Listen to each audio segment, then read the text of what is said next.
كل سنة وانتوا طيبين. الفتة المصرية بس على طريقتي، من اول الصلصة ازاي تبقى معانا مظبوطة جدا لحد ما نشكل الطبق الجميل اللي انتوا شايفينه ده.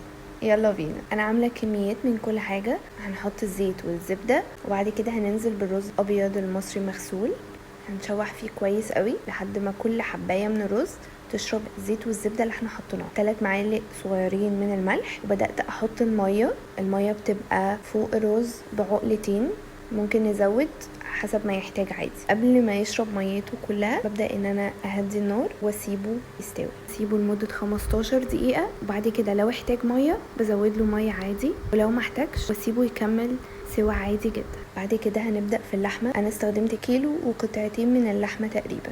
اي ريم زي كده نشيله لحد ما الميه تبقى صافيه تماما. بعد كده نبدا ننزل بصلايه كبيره وفلفل اسود وورق لورا وشويه 7 بهارات واسيبها تستوي. صلصه الفته وهي كينج الطبق الجميل ده، هنزل معلقتين كبار من الزيت و3 معالق من الزبده. زي ما قلت لكم انا مستخدمه كميات، انا هنا كنت مستخدمه كيلو طماطم تقريبا، كيلو وشويه كمان. بعد كده هنزل 4 معالق صغيرة من التوم هنا تقدروا تقللوه تقدروا تكتروه زي ما انتوا عاوزين، بس هي فتة، يعني هي فتة يبقى التوم اشم ريحته. ابدا انزل معلقه كبيره من السكر، بعديها انزل معلقه كبيره من الكزبره الناشفه. بعد كده هنزل ب4 معالق كبار من الخل، هنزل بالطماطم المضروبه في الخلاط عادي جدا، 3 معالق كبار من معجون الطماطم، واحط فلفل اسود. انا هنا كنت حساها تقيله شويه، زودت تقريبا كبشه واحده من الميه وكبشتين شوربه، بس هي بعد كده احتاج كبشتين كمان من الشوربه عشان كانت ما شاء الله تقيله شويه. واسيبها على نار هاديه خالص لحد كده ما تلاقوا الدهون فصلت عن الصلصه خالص كده، تبقى اتسبكت حلوه قوي. نبدا بقى نظبط الملح ونشيلها من على النار على طول. بعد كده عيش بلدي او عيش شامي، بس هي طبعا عيش بلدي. هنا العيش البلدي دي تقريبا اسهل طريقه.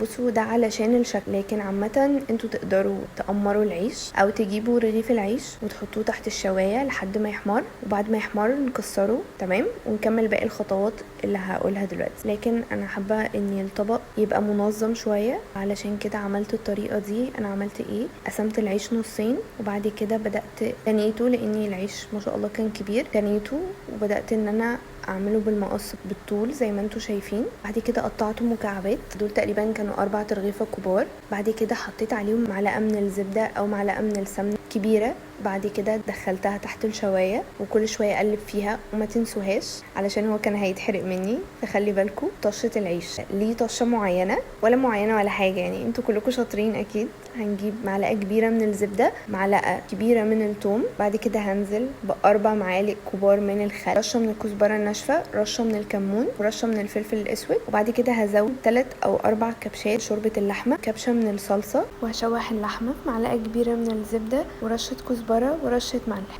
ونرص احلى طبق فته. لازم تجربوها وحقيقي كانت رهيبه.